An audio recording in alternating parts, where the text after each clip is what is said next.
This video describes how to measure insecticide residual efficacy in long-lasting insecticidal nets, or LLINs, as recommended by the World Health Organization, or the WHO.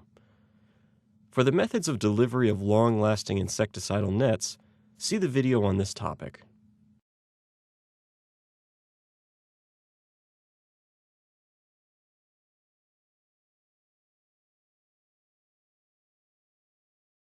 Once the community has received LLINs, the residual effect of the nets needs to be evaluated periodically to see if the insecticide is still working in relation to the length of time in use and the number of washes.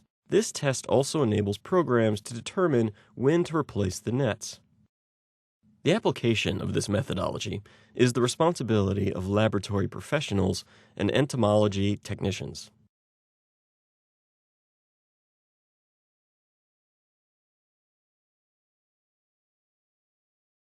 Usually, you use fully susceptible mosquitoes reared in an insectary to do the evaluations.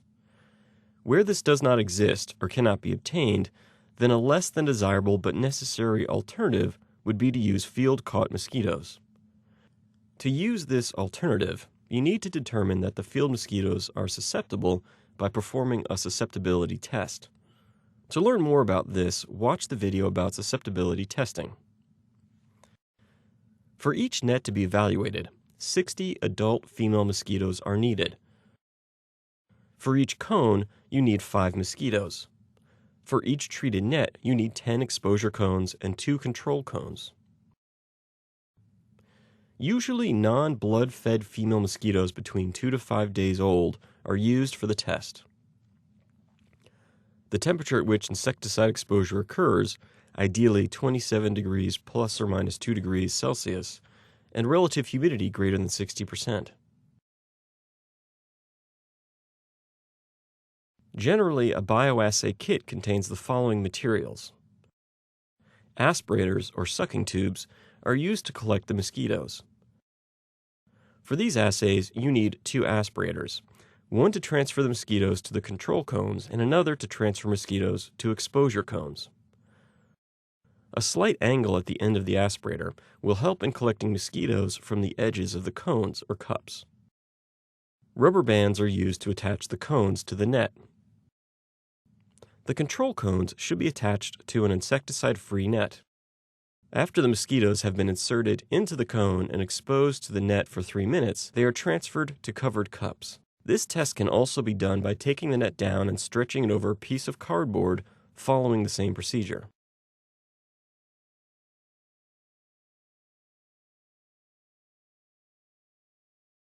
It is advisable to take along an untreated net to use as a control since it might be difficult to find one in the field.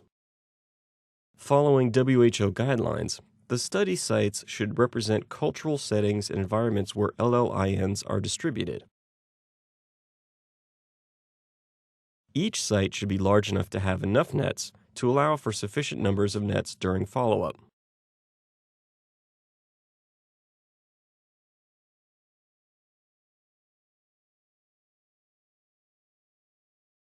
Place 2 cones on each side of the long-lasting insecticidal net.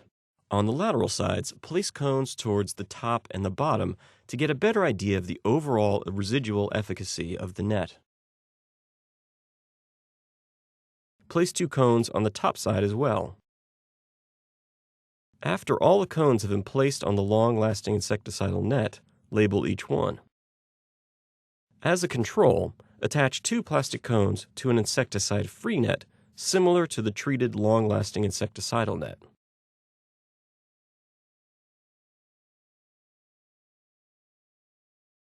Introduce 5 unfed female mosquitoes into each cone and leave them in the cone for 3 minutes.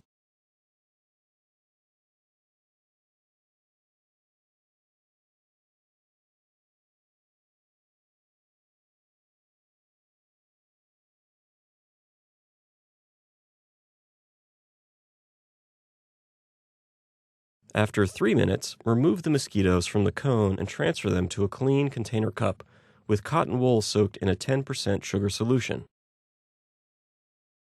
Use a different cup for each cone, and they should be labeled to correspond with the numbers on the cones. Write down the number of knockdown mosquitoes in each cone an hour after exposure, and the number of dead mosquitoes 24 hours after the exposure on a data collection form.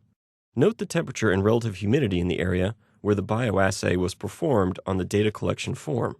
The container should be kept in a cooler, maintaining relative humidity by placing a damp towel over the container. The mosquitoes from the control cones should be stored in a different cooler to prevent contamination.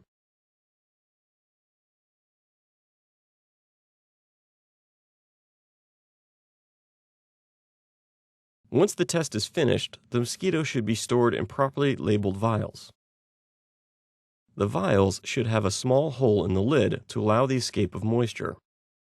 They are then packed in airtight bags with silica gel to keep them for morphological identification and for molecular identification if required.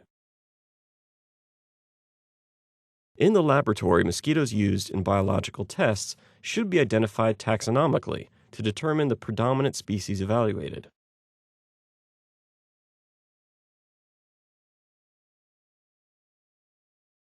The mortality rates are calculated as follows. Control mortality, C, equals the number of dead mosquitoes divided by the total number of mosquitoes applied to the control cone multiplied by 100. Exposure mortality, E, equals the number of dead mosquitoes divided by the total number of mosquitoes applied to the exposure cones, multiplied by 100. If control mortality is between 5% and 20%, the exposure mortality should be corrected by using Abbott's formula, where corrected exposure mortality equals E minus C divided by 100 minus C multiplied by 100. If the mortality rates are corrected, write down the corrected rates in the data collection form. If control mortality is greater than 20%, the experiment should be discarded. A long-lasting insecticidal net is losing its effectiveness when the average mortality is less than 80%. In this case, it is necessary to consider redistributing mosquito nets if there are resources available and the community is willing.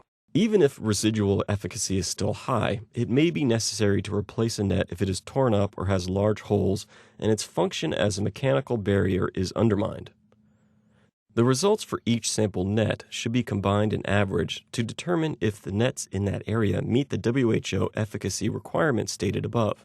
If 80% or more of the sampled nets retain bioefficacy after a period of 3 years, then it is confirmed that under the local conditions of use, they are classified as long-lasting insecticidal nets.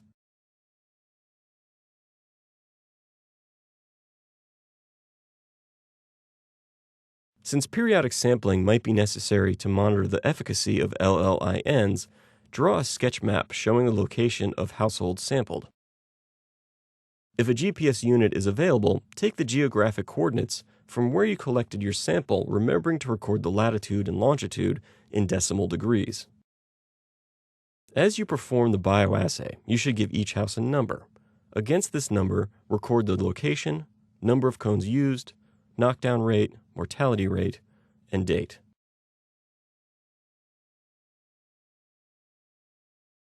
You have now seen a general overview of how to perform residual evaluations on long-lasting insecticidal nets. As with any methodology, practice is needed to improve technique. For more information on integrated vector management or training materials, please visit our website.